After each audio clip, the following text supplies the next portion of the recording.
Nunca se apartará de tu boca este libro de la ley, sino que de día y de noche meditarás en él. Los pastores Luis y Viviana Cruz presentan Un Momento con la Palabra. Es la razón, yo le contaba a los hermanos, yo tengo un sobrinito de los pequeños, en este momento tengo 4 bebés en casa, y uno de los pequeñitos tuerce su rodillita de tal manera que camina exactamente igual al papá. El papá no tiene un problema de rodilla, tiene un problemita de cadera, y a uno le da risa verlos a los dos caminando, porque el nené, para caminar como el papá, porque como él tiene su cadera perfecta, tuerce la rodillita. Y nosotros le decíamos a los padres, nos toca decirle no, pero eso no se lo enseñó nadie. Él no empezó a caminar y el papá le dijo, a ver, nene, tuerza la rodilla para que camine como yo. No, está en su genética. Y entonces es un chiste verlos caminar los dos porque caminan igualitico. Pero mi bebé no tiene problemas de cadera, entonces nos toca cuidarle su cadera y cuidarle su rodilla. Pero es genética, es genética. ¿Cierto? Hay cosas que tú escuchas y hay cosas que tú ves y dices, ¿dónde yo he visto eso? Y después dices, en el espejo, ¿cierto? Eso es genética. Entonces, las cosas que fueron transmitidas por herencia, los psicólogos dicen que un 40% herencia. Yo realmente no le doy medidas. Sé que nosotros tenemos que regular esas cosas porque no todo viene para nuestro bien. No todo. Ojalá todo viniera para nuestro bien.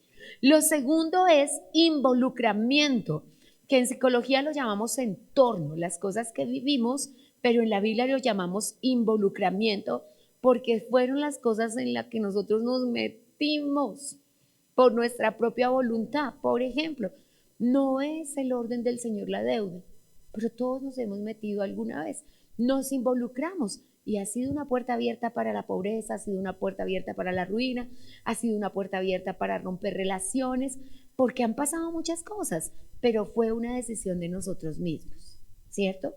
Y a veces nos hemos involucrado en otras cosas, personas se han involucrado en relaciones con personas casadas, en relaciones fuera del plan de Dios, involucramiento. Eso también es puerta abierta a invasores internos, ¿cierto? Y la tercera forma, que es la que estamos estudiando hoy, es por invasión. Es cuando estos invasores entran por abuso, por violación, por abandono. Una de las cosas que yo siempre le digo a las personas es cuando los hijos han tenido que vivir, porque uno se para y dice, pues que los hijos ya olviden, que borren el cassette, que ya, mientras no estén en Dios eso no va a pasar. Mientras no estén en Cristo eso no va a pasar. Y tienen en su mente un invasor interno de dolor, un invasor interno de rabia, que solo sus cónyuges tienen que superar, porque no los está soportando la mamá, porque ya no vive en esa casa, no lo están soportando el papá, porque ya no vive en esa casa. ¿Quién se está aguantando a ese joven lleno de invasores internos? La esposa. ¿Quién se está aguantando a esa señora llena de invasores internos? El cónyuge. Así que nosotros, estos 3 ingresos, ahora, una cosa es que intenten llegar y otra cosa es por qué se quedan. Entran porque se les abre una puerta y se quedan porque en vez de ser una circunstancia, se convierten en una fortaleza. Y en la próxima semana vamos a estudiar mucho cómo llega, cómo se fortalece y cómo se queda. Y es necesario que podamos trabajar en que no se quede. Hoy, invasores como el miedo, el odio, el rechazo, la depresión, el odio propio. Tienes que saber que hay gente que se odia. Hay gente que se odia porque nació con un ojito torcido, porque nació cojito, porque tenía algún defecto físico y la sociedad se lo hizo pagar horriblemente en el colegio y en la universidad.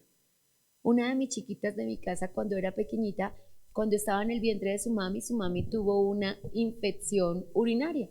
La mayoría de las mamitas en el primer mes del embarazo lo tienen. Hoy, las mamás antes usaban de los juguitos de guayaba y de los remedios caseros. A ellos les dijeron que no había problema con el acetaminofén y con algunos antibióticos, pero la niña estuvo sin dientecitos hasta los 5 años. Y mientras estaba en la casa no hubo problema, aunque ella sufría. 2 cosas le pasaron a mi bebé hermosa: no tenía cabello y peinaba sus muñecas y soñaba con su pelito y llegó a los 3 años, a los 4 años, sin pelito. Mi madre sufría porque la niña lloraba, pero era en la casa, ella con nosotros, y todos linda, preciosa, la hacíamos sentir bien. Cuando entró a estudiar, comenzaron nuestros problemas, porque que no tienes dientes, que no tienes cabello, y todos los niños le molestaban. Y eso crea un sentimiento de rechazo por sí mismo cuando somos pequeños. Entonces es muy importante. ¿Y la puerta en qué consiste? En que entró. Pero ¿cómo se queda cuando es nuestro diario vivir? Porque infortunadamente una persona no tiene un ojito y alguien cuando la saluda, ¿qué le mira? Su ojito. Y alguien llega más lejos. Alguien le dice, ¿y qué le pasó en su ojo?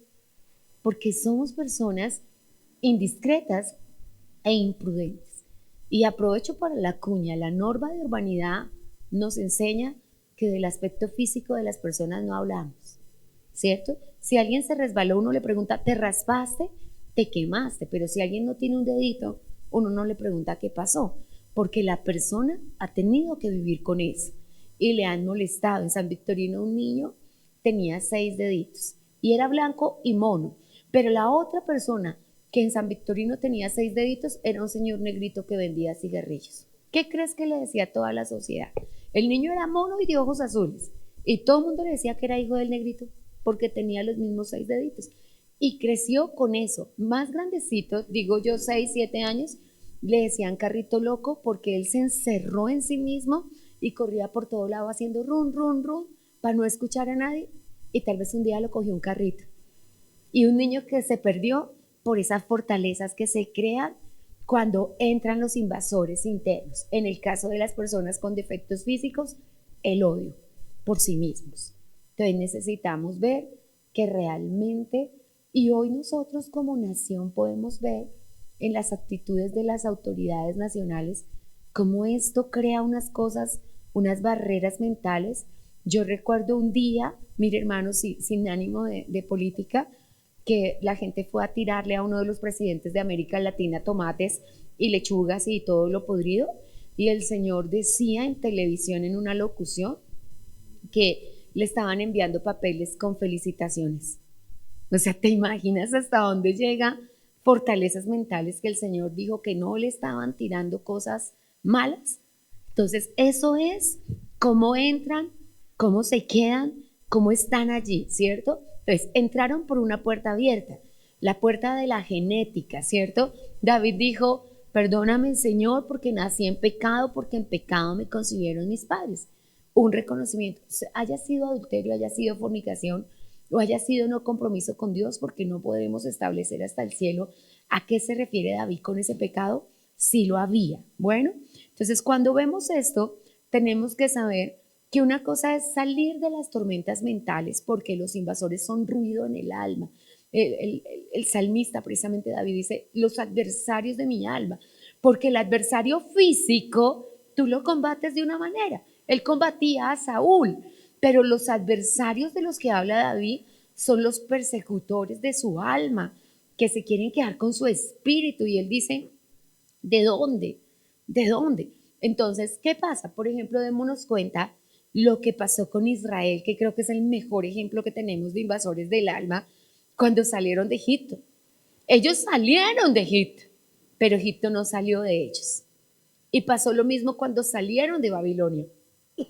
Ellos salieron de Babilonia, pero no sacaron a Babilonia. Por eso mi gran admiración por Daniel y por José. Porque José estuvo en Egipto, pero jamás pertenecía a Egipto. Por eso llegó hasta donde llegó. Y Daniel estuvo en Babilonia y no perteneció a Babilonia. A mí, de todas las cosas que yo diga, José finalmente murió en Egipto y Daniel en Babilonia. Pero cuando la deportación, cuando llega Ciro y se regresan todos, y el Señor le dice a Daniel, yo aquí todavía te necesito. Todos van para Jerusalén, pero tú te quedas en Babilonia. Fuerte, ¿cierto? Porque el Señor sabía que Babilonia no había allí. Ahora, volvemos a las 2 líneas de pensamiento del Señor en todo tiempo. Babilonia y Egipto son lo mismo. Los días de Noé y los días de Lot son lo mismo, no ha cambiado. Los días de Noé es preocupación por lo social y los días de Lot son preocupación por lo económico. Egipto es esa preocupación por lo económico porque ellos eran allí esclavos y no tenían ningún tipo de economía, y Babilonia es eso social porque ellos allá no eran esclavos, eran cautivos. Es decir, que una persona podía tener su negocio, podía trabajar, pero no pertenecía a esa, más o menos como se encuentra la población flotante que llega extranjera a Colombia ahora, que es un estatus que algunos los ven como ciudadanos de segunda, excepto nosotros los creyentes, porque nosotros Dios nos ordena amar al extranjero. ¿Qué significa con eso? ¿Qué quiero llegar con esto? ¿Qué son esos invasores que se quedaron en ti? Ese recuerdo de la infancia, ese problema del colegio, esa persecución de las vidas se quedó en ti. Sea odio, sea falta de perdón, sea rencor.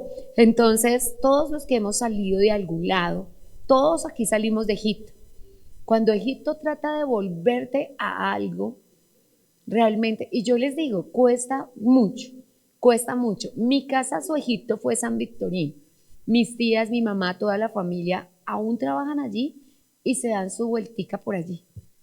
Y en su corazón hay cierto afecto y en mí no hay desagradecimiento, pero sí hay un profundo amor por el Señor por haberme sacado de allí. Yo estoy muy agradecida. Pero a veces cuando está ese anhelo, cuando está esa solución, mira que aún los apóstoles, cuando el Señor parte los 3 días y ellos todavía no tienen conocimiento de que Él ha resucitado, ¿qué dicen todos? Volvamos a ser pescadores. Porque, ¿qué dijeron los de Maús? Nosotros creíamos que Él era, nosotros alcanzamos a pensar, pero no. Entonces volvámonos a lo que hacíamos antes. ¿Eso quién lo dirige? Los invasores. Entonces, ahora quiero darte unas razones mentales por las que esto sucede. El Señor nos cuenta, antes de darte las soluciones, ¿cierto? ¿Qué considera el enemigo? ¿Qué es lo que dice el Señor? Que el enemigo nos considera su casa. Y entonces dice, volveré a mi casa. Entonces, si el pecado anterior, el invasor era la ira, ¿cómo te invade nuevamente ese hombre fuerte? Ahora, aclaro, y ahorita te voy a dar la buena noticia porque a mí me gusta leer las dos partes y Lucas, o si quieres de una vez para que no se me pase, Lucas 11:20. Vamos a Lucas 11:20, que es el texto paralelo de Mateo 12:29. Lucas 11:20 lo dice de esta manera, porque ¿qué es lo que dice? Que el hombre fuerte quiere entrar, que se quiere quedar, que quiere venir, que te quiere fastidiar la vida y que eres tú el que no se lo tiene que permitir.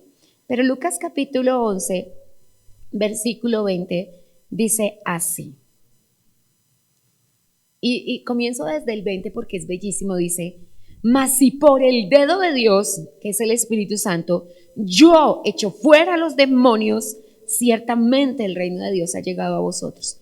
Cuando el hombre fuerte armado guarda su palacio, en paz está todo lo que posee.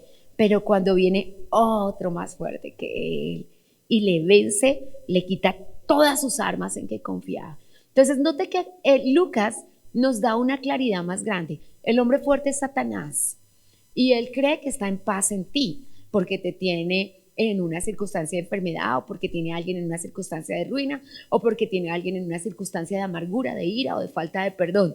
Pero cuando viene alguien más fuerte que él, es por eso que el escritor bíblico dice, mayor es el que está en nosotros que el que está en el mundo. Porque el más fuerte que el hombre fuerte es el Señor Jesucristo.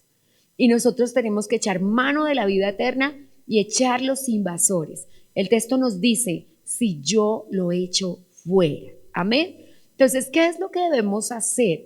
Mirar nuestro hombre interior. Es lo que vamos a hacer la próxima semana, fortalecer nuestro hombre interior. Pero ¿cómo podemos trabajar en el fortalecimiento del hombre interior? Hay 3 momentos en los niños pequeños, en la crianza, en la formación de su autoestima y en la formación de su identidad. Si aún en tu casa hay niños pequeños, todavía podemos trabajar en la crianza. Y entiéndase por niños pequeños, no niños de edad menor de 15 años, sino niños bajo tu autoridad, así tengan 30 años. Porque si está bajo tu techo, todavía tú eres autoridad. Entonces, en la crianza vamos a tener, porque cuando entran los invasores, en la crianza, ¿qué es lo que tocan? El autoestima. ¿Qué es lo que quieren afectar? La identidad. Es por eso que la ideología de género ha llegado hasta donde está hoy. Y déjeme decirle que nosotros no podemos ser los que van un paso atrás. La iglesia tiene que levantarse. Nosotros, con respecto a lo que el mundo hace, no podemos ir un paso atrás. Todavía luchando contra la ideología de género, si la ideología de género ya llegó a su máximo esplendor y no es lo que es la batalla que tenemos que dar ahora, porque la batalla que tenemos que dar ahora es contra el ancestralismo, porque lo que está subiendo es lo que quiso hacer nuestra autoridad la semana pasada, de poner a los brujos en un estatus de legalidad, ¿cierto? Que ya al llegar al hospital nos encontráramos con un chamán y no con un médico. Gracias a Dios eso se cayó, pero se cayó por ahora, porque así como la ideología de género se cayó muchas veces y llegó hasta la ONU y llegó hasta las naciones y llegó hasta la aceptación social, hay muchas cosas, muchas cosas. Hay naciones en que la pedofilia ya fue aceptada. Hay naciones en que el matrimonio de 4, el matrimonio de 5, el matrimonio de 6, y no en carácter de lo que tienen los Emiratos y otras naciones de un harén, es decir, un solo señor con 1000 señoras, no, sino en carácter de 2, 3, 4 parejas conviviendo juntos. Estamos viviendo tiempos finales y no es contra lo que estamos luchando ahora, porque veamos que el adiestramiento ahora es de la Pachamama, de la Madre Tierra, de que volvamos a adorar al sol y esas cosas que tanto ofenden al Señor. Así que cuando vemos esto, con los niños y jóvenes trabajamos en su crianza, en su autoestima y en su identidad, pero también en nosotros. Y déjeme decirle que una grande forma de hacer eso es manteniendo el hogar, por difícil que sea. Cuando una señora se sostiene en su hogar, así sus hijos sean grandes, y se sostiene con su esposo, a veces para ella es muy difícil. Hay luchas, hay batallas, pero está dándole identidad a sus hijos. Mañana no van a sufrir. Mañana van a tener una idea de papá y de mamá. Es difícil. Y yo hoy lo veo ya no desde la barrera, sino de nuestras propias familias. Nuestros niños consiguen una niña inconversa, nacen de ellos unos niños que viven una familia mixta, que con nosotros y nuestras familias viven una familia cristiana y con su familia viven una familia inconversa. Nuestros niños escuchan carranguera y hacen como es ruido. Y aunque aman a Boyacá y tienen un sentido patriota, para ellos no es música, pero escuchan alabanzas y levantan las manos. Los niños de familias mixtas escuchan alabanzas y te miran como yo no conozco eso. Y suena carranguera y ellos se ponen a bailar. Infortunadamente, los hemos sometido a eso porque están entre dos mundos. Nosotros les estamos diciendo que Dios es real, que Dios es maravilloso y el mundo les está diciendo otra cosa. Nos toca orar por eso. Así que, ¿qué trabajo podemos hacer? Y voy a hoy que tengo que salir a cerrar con esto. ¿Cómo el enemigo tiene un plan y cómo Dios tiene un plan? San Juan 10 dice así. Entonces, no olvides estos textos. Lucas dice, sí, el enemigo puede poner un hombre fuerte, pero hay alguien más fuerte que él, es Cristo. Amén. Y San Juan 10:10 dice que el enemigo vino a robar, matar y destruir, pero Dios vino a darnos vida y vida en abundancia a través de Cristo. Entonces, el plan del enemigo es robarte, matarte, destruirte. El plan del Señor es darte una vida abundante. ¿Y eso cómo se consigue? A través de la construcción de la mentalidad correcta. ¿Qué hay que hacer con los invasores internos? No permitir que se conviertan en tu mentalidad. La mentalidad primera es Marcos 5:15. Mentalidad 1. Y es la mentalidad del sano juicio. Describe al endemoniado Gadareno cuando quedó, la Reina Valera dice, en su juicio cabal. Las demás traducciones dicen sano juicio. Proverbios capítulo 1 dice que el sano juicio es uno de los regalos que da la lectura de Proverbios y que consiste en estar fresco y pensar claro de acuerdo a la manera de Dios. Eso se llama sano juicio. Nuestro modelo es como Dios a través de Jesucristo dejó al endemoniado Garadeno. Eso es Marcos 5, versículo 15. Existe otra mentalidad que es Tito 1:8. Te pido que por favor guardes estos textos, los escribas, los lleves a tu casa. Y Tito 1:8 describe, termina con una palabra muy linda: dueños de sí mismos. Qué lindo concepto, ¿cierto? Que nosotros seamos dueños de sí mismos. No sé si te has encontrado con personas que tienen una mente manejable y que salieron a comprar unos zapatos rosados, pero regresaron a su casa con un elefante verde. ¿Cierto? Porque alguien les dijo que era mejor, que estaba barato, que estaba en oferta. Y no, yo voy por unos zapatos rojos y le digo, no, verdes no, amarillos no, yo los quiero rojos con pepitas. Pero cuando nosotros no somos dueños de sí mismos, alguien dice, síganme los malos, y te convence a tu propia mente que esa idea salió de ti. Y sales de esa conversación pensando que tú pensaste eso y no sabes que fue el enemigo. Así que eso está en Tito 1:8. En 2 de Timoteo 1:6 y 7 dice, el verso 6 lo conocemos, dice, aviva el fuego del don de Dios que hay en ti.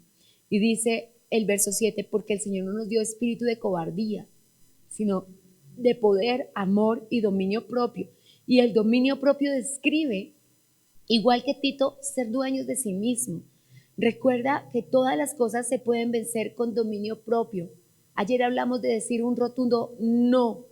No, mira, pues tú vas a la discoteca con nosotros, pero pues tú no tomas alcohol, tú te tomas una gaseosa y tú no bailas. No, un rotundo no, porque nosotros no negociamos con el enemigo, ¿cierto? Y por supuesto, Romanos 8, verso 6 nos describe las dos mentalidades que existen. Las dos mentalidades, la mentalidad espiritual o la mentalidad carnal.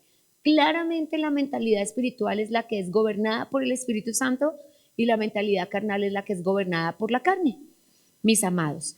Y esta semana y la semana anterior estudiamos cómo es el gobierno de la carne. Así que es necesario. La más terrible de las mentes es Romanos 1:28, una mente reprobada. Y si usted quiere saber en qué consiste una mente reprobada, Romanos 1 nos lo explica con claridad. Con claridad.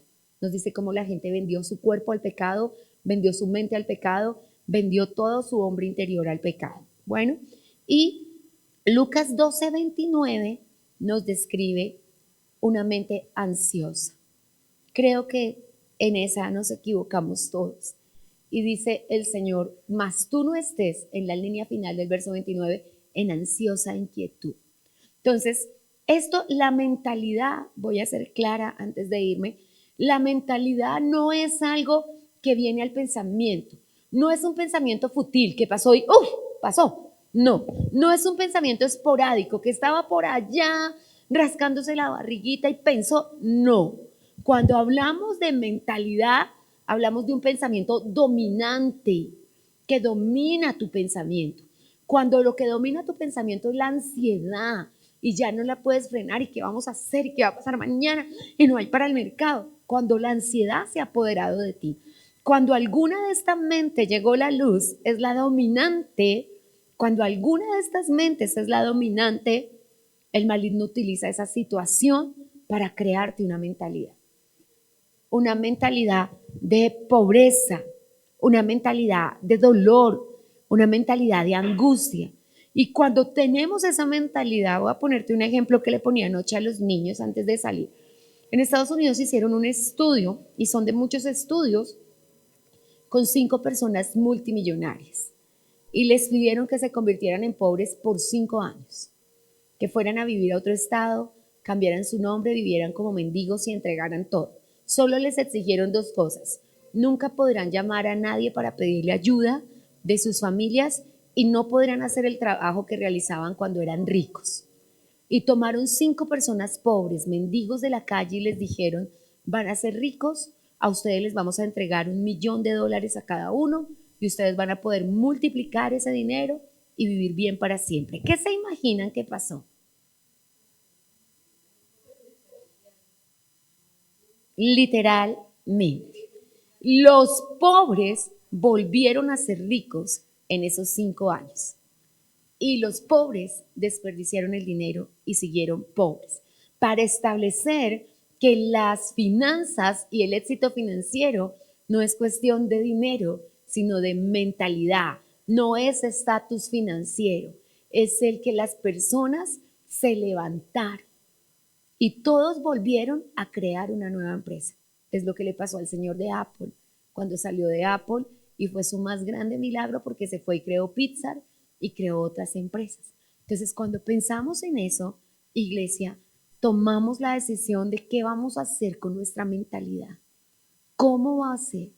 Y el Señor nos pide que nuestra mente sea la mente de Cristo. ¿Cómo trabajan los invasores internos? Cierro con esto, y es lo más importante que quería dejarte en esta semana en tu ser, creando mentalidad.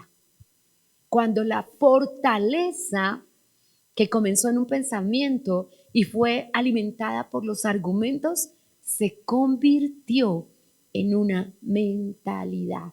¿Cómo se convierte en una mentalidad y qué tenemos que hacer? Voy a decirte 4 cosas. La primera, Efesios 4:27. No le des lugar al diablo. Note que en Efesios 4, si quieres leer el capítulo, los versículos anteriores dice, mire, no se ponga bravo, porque eso es darle lugar al diablo. Después el verso 28-29 dice, mire, no diga palabras que no son, porque esas son puertas abiertas para crear mentalidad. Primera de Corintios 8. Bueno, mis amados, Primera de Corintios 8. Estamos hablando de no crear mentalidad, de no crear mentalidad. Y dice en el verso 12, de esta manera, ¿ya lo encontraste?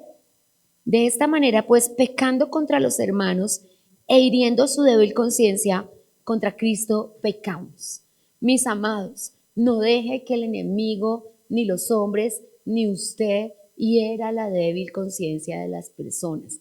Y este concepto de herir la débil conciencia lo profundizaremos con el permiso del Señor la próxima semana, porque la conciencia es la que nos faculta para saber qué está bien y qué está mal, pero la conciencia puede ser enseñada.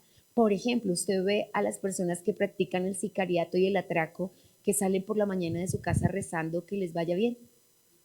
¿Cómo pudiéramos pensar? Esa legitimidad que tenía la mafia, no sé si recuerdas a nosotros, a nuestras generaciones, si nos tocó la cultura de la mafia, que ellos mataban a 5.000, pero en su casa no podían gritar. Y era esa anticultura de pensar. Recuerda que al padrino nunca lo pudieron meter a la cárcel porque cada vez que iba un testigo le ponían un familiar al pie y el código de silencio de la familia le hacía callar.